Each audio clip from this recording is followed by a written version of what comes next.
Good morning po sa lahat. Kami pala. Magta-testify pa ako sa buhay ko kung gaano ako minove ng Panginoon. Ano lang naman, growing up lang naman is simple lang naman kasi disiplinado naman ako sa mata ng mga parents ko. Tsaka grade school and high school, okay lang naman yung buhay. Kung baga, napalaki naman ako ng maayos ng mga magulang ko. Hindi nga ako nang bad words. Tapos, spoiled somehow kasi youngest ako sa family. And then, papa's girl ako dati. Kilala ko ang Panginoon. Dami na rin. Kilala ko ang Panginoon as the Father, na siya yung nag-create ng lahat dito sa mundo, pero walang mas deeper pa doon. May mga issue din sa family ko nang nag-grow up ako ng college years. May mga family issues like third party, kaya napalayo din yung loob ko sa papa ko. Nag-college pa ako sa Cagayan. Tsaka doon, nag-boarding house lang ako, tapos doon ko naramdaman yung sinasabi nilang freedom, na kahit anong gagawin mo, ikaw lang nasusunod. Wala kang kailangan i-ask na permission. Ayun, tsaka ano lang naman, lumalab life minsan, ay isang beses pala. Lumab life.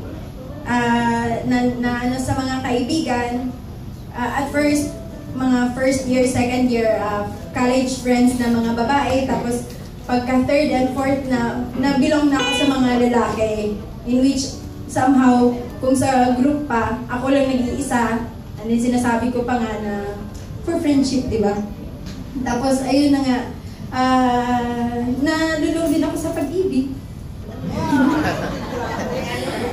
At nakagawa din ng malaking kasalanan. Itong yung napakalaking kasalanan, dito ko lang na-feel sa church kung gaano ako pinili.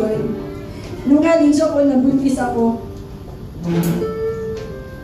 I'm testifying kung gaano ka good si Lord sa buhay ko. Kung gaano kalaki yung kasalanan ko dati. Oo, nabuntis ako. At sa murang edad, mga 19 siguro, or 20. Few people lang sa lives ko ang alam niyan. Pinalaglag namin nang dahil sa takot, sa family.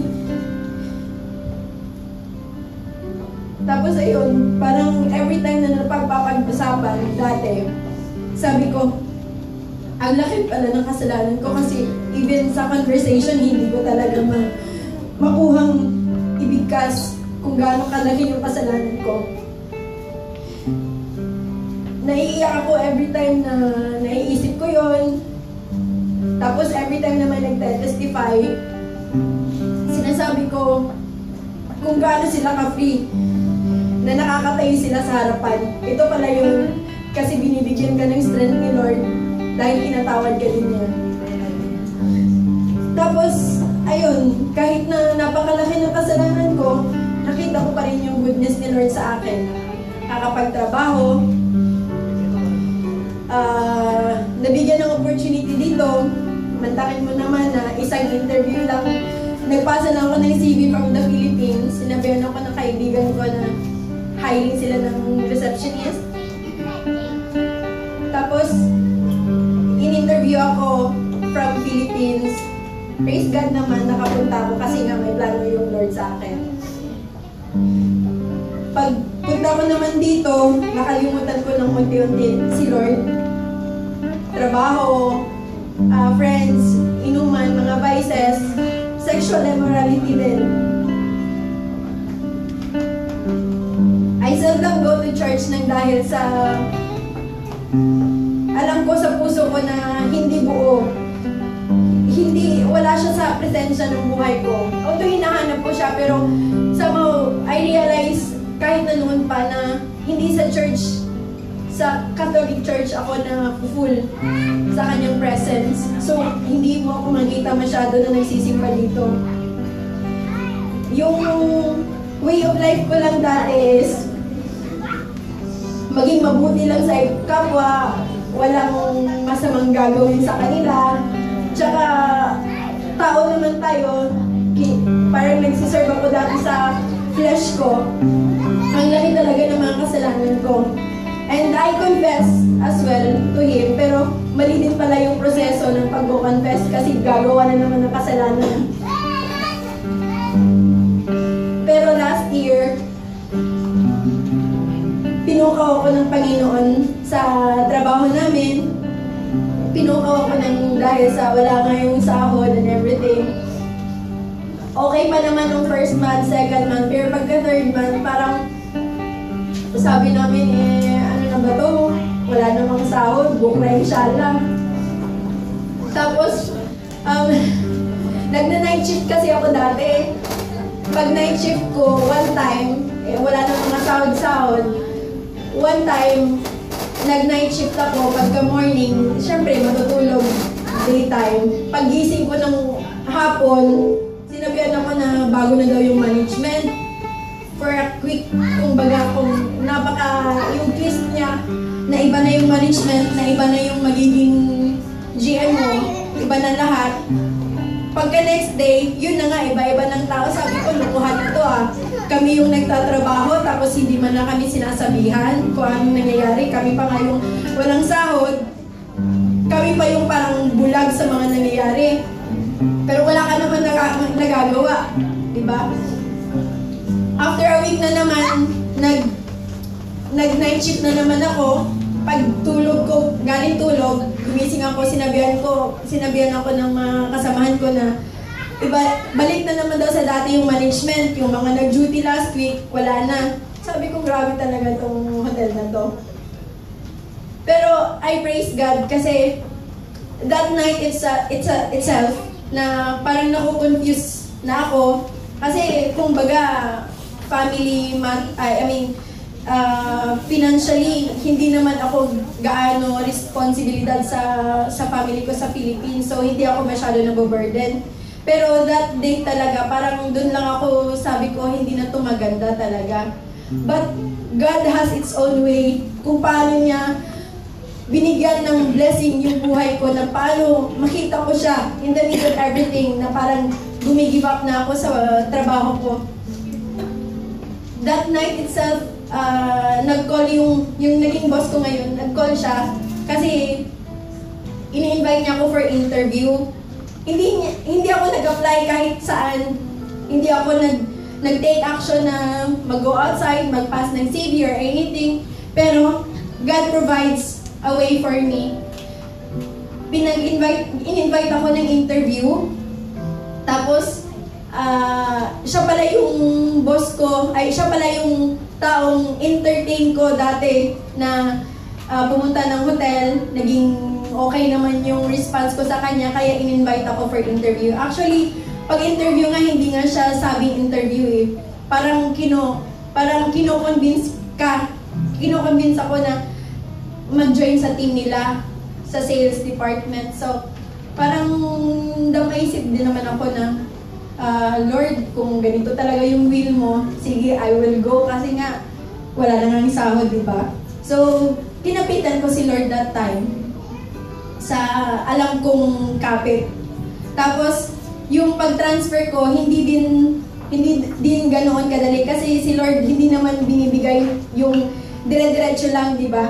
Kailangan mo talagang i-ani ang mga paghihirap mo para makita kung gaano kaganda ang ibigay niya sa iyo.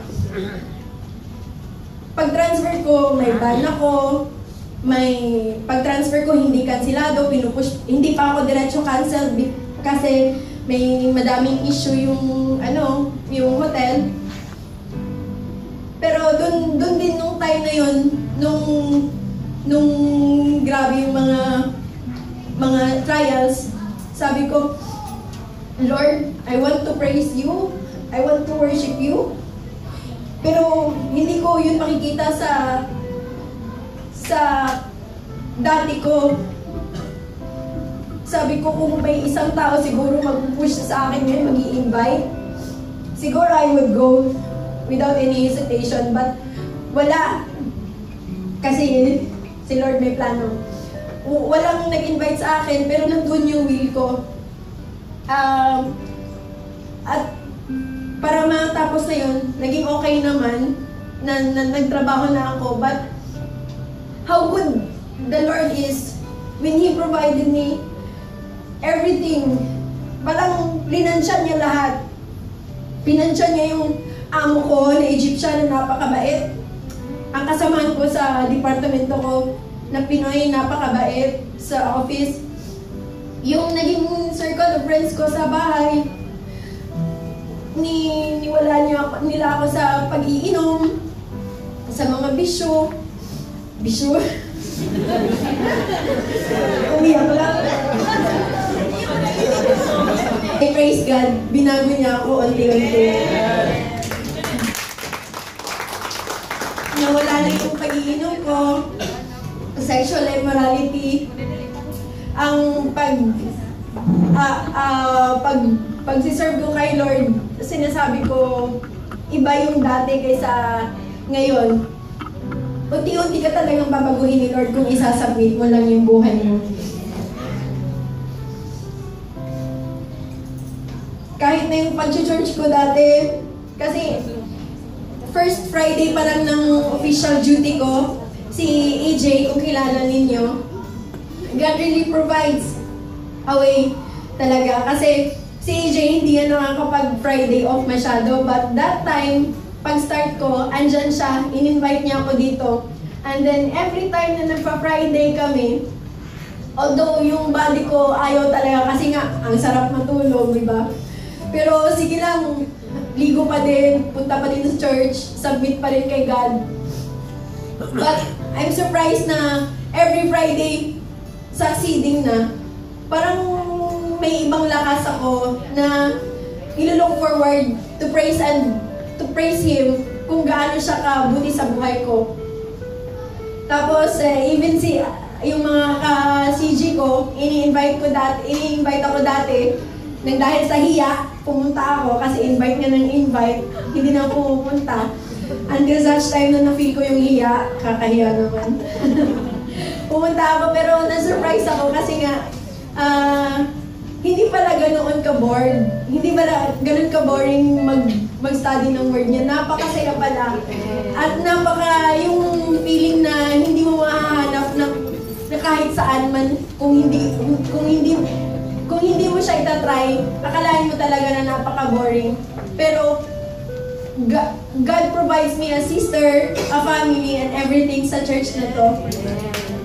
Yung mga kasalanan ko, mahirap talaga, di ba?